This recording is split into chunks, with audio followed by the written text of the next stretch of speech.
ግንቦት 24 ለሚካሄደው ሰባተኛው ጠቅላላ ምርጫ ከየካቲት 28 ጀምሮ የመራጮች ምዝገባ እየተካሄደ ይገኛል። የኢትዮጵያ ዜጎች ለማህበራዊ ፍትህ ኢዜማ የጎፋ ቁጥር 1 ምርጫ ክልል የህዝብ ተወካዮች ምክር ቤት እጩና የደቡብ ኢትዮጵያ ክልል የርዕሰ መስተዳድሩ የመሰረተ ልማት ጉዳይ አማካሪ አቶ ተመስገን ጌታቸው በምርጫ ክልላቸው በሳውላ ከተማ ተገኝተው የመራጭነት ካርድ ወስደዋል። አቶ ተመስገን በመራጭነት ከተመዘገቡ በኋላ ባስተላለፉት መልእክት የምርጫ ካርድ ያልወሰዱ እድሜያቸው ከ18 ዓመት በላይ የሆኑ ዜጎች እንዲመዘገቡ ጥሪ አቅርበዋል። እድሜው ለመምረጥ የደረሰ ዜጋ የትኛውም ዜጋ በአቅራቢያውም የሚገኝ የምርጫ ጣቢያ እየሄደ ካርድ እንዲወስድ ነው ጥሪያችን የምናስተላልፈው። መምረጥ ግን መፍቱ ነው።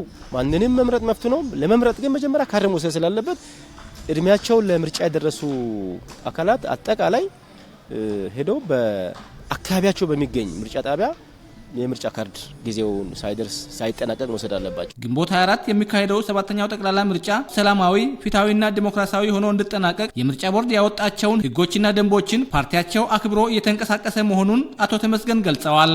የፓርቲያችን አባል ሀገሪቱ ያወጣቸውን ህግ አክብሮ ነው መንቀሳቀስ ያለበት። በሰላማዊ መልክ ሀሳባችንን ሽጠን ነው ሀሳባችን ለገበያ አቅርበን ህዝቡ የወደደውን ሀሳብ እንዲገዛ የምናደርገው መጀመሪያ ህግ አክብረን ነው። ስለዚህ የትኛውንም አይነት የሀገሪቱ ያወጣቸውን ህግ አባሎቻችን፣ ደጋፊዎቻችን አክብረው ወደ ምርጫው እንዲሄዱ ነው የምናደርገው። የምርጫ ካርድ ሲወስዱ አግኝተን ያነጋገርናቸው አቶ ኢያሱ በላቸውና ወይዘሮ ትግስት መለሰ የመራጭነት ካርድ በመውሰዳቸው መደሰታቸውን ገልጸው ዜጎች የሚበጃቸውን መንግስት ለመምረጥ በመመዝገብ ካርድ መውሰድ እንደሚጠበቅባቸው ተናግረዋል። ምርጫ ካርዴን ወስጃለሁ። እጅግ በጣም ደስ ብሎኛል። እድሜው ከ18 ዓመት በላይ የሆነ ኢትዮጵያዊ ዜጋ ሁሉ ካርድ መውሰድ አለበት።